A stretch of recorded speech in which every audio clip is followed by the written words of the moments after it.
Well, hello everyone. This is Mr. O'Brien. Welcome to my class.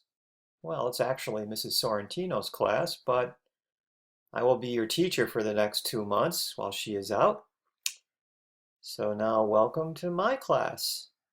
I'm really happy to be here. I really look forward to working with you guys.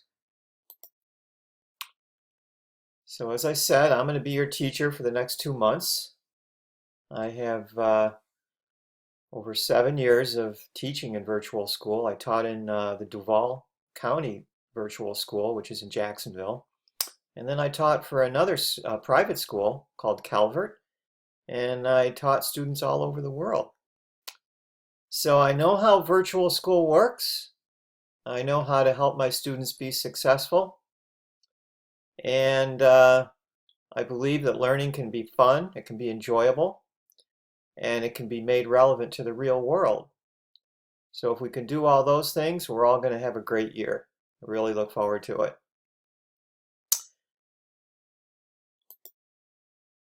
Now, one thing I want to tell you about virtual school and the way to be successful, among other things, is to maintain really good communication with your teacher. And it works the other way. The teacher should have good communication with you and your family. What's really important is that I always, as your teacher, have your up-to-date contact information. If you ever change your phone or change your email address, I need to know that. You know, we're in the virtual world. The only way I have to talk to you and to interact with you is either by phone or email or text. If those things don't work, we're going to have a problem. So please keep your information current. And if you do change anything, make sure you change it in Florida Virtual Schools VSA area. All right, because that's the permanent record of it. So I put on there my email address. That's where you can reach me. And I also have my phone number on there. So please feel free to call or text me with any problems you're having with the course. Any issues, if you're sick or you're going on vacation, you're going to miss time, you've fallen behind, you don't know what to do, please reach out to me. I know how to help. I know how to make this work for you. All right. Now, I do have office hours if you want to speak with me on the phone, and those are on my announcement page. But you can text or email me any time of the day, 24 hours a day, 7 days a week. Text me, email me. I will get right back to you. I'm very good about keeping current with my messages. All right, so please stay in touch. Very, very important. Now, like I mentioned, I'm only a sub for Mrs. Sorrentino. I am not your permanent teacher. This is only for 2 months. So please continue to refer to Mrs. Sorrentino's website for information about the class. I have it on the screen. Make sure you have that. She has information in there about, for example, setting up a parent account. If you don't already have a parent account, you should.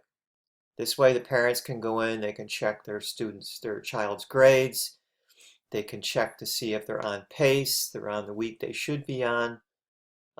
So parents, you should really have an account. Success for your child in virtual school, it's a team effort. It's an effort between the teacher, the student, the school's administration, and the family. We're all going to work together to make this be just a great experience for everyone. Now, one way that I make sure that everything's going well is that I'm going to reach out and have a contact with you once a month at least. I'm going to talk to you about your child's grades, about pace, where they are in the course, if they're current. So I will be doing that at least once a month, if not more. So please let me know the best way for me to have this monthly contact with you. Email, phone, text, etc. Let me know.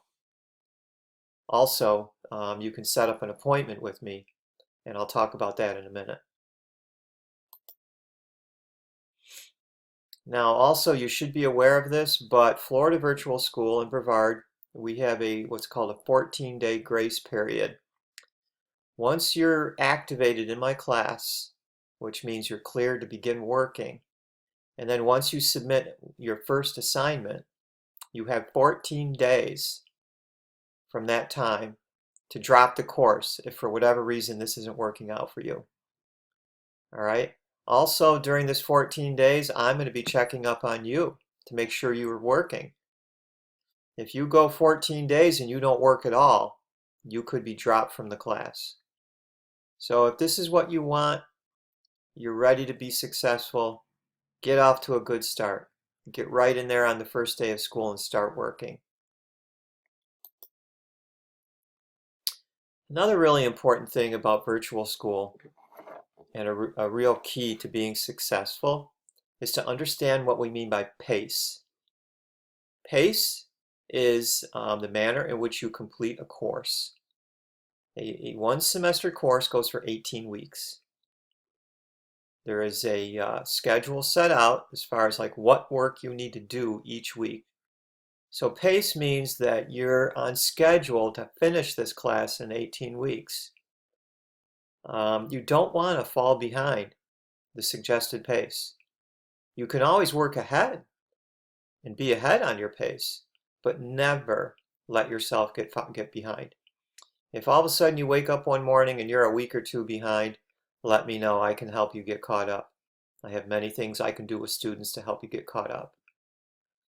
So pace means that over this 18-week period, you're doing about 6% of the class per week. If you do that, you're going to finish the course in a timely manner. You're not going to have any problems at all. Now, it's important to be able to do that, to be organized, to plan. Each week you should have a schedule as far as what you're going to do in each class, each day and each week. And this schedule, it should be written down somewhere. It's just like in regular school, when you walk into class on the first day, someone hands you a schedule, like where you need to go each day, at what time. Well, in virtual school, we don't hand you a schedule. You need to make your own. Figure out how you're going to do the work each week and each day, how much time you're going to spend doing the work, what classes you're going to work on each day and each week.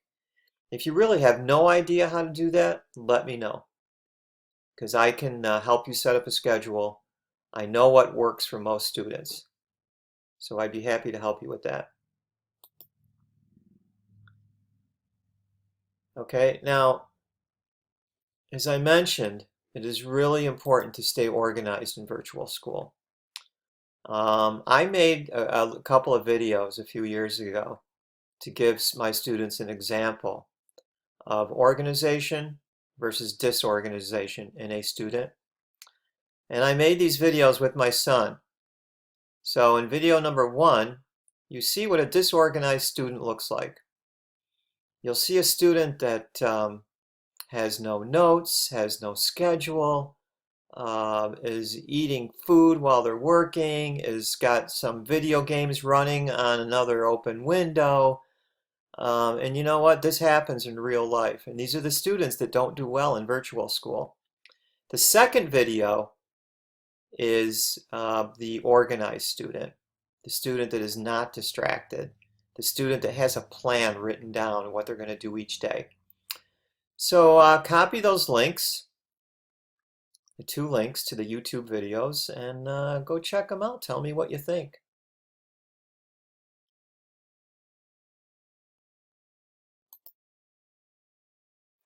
Okay, another thing I just want to briefly talk about is how you're graded in my class. As you go through the assignments and the activities, you'll see that there's different things that receive a grade. Assignments, tests, quizzes, etc.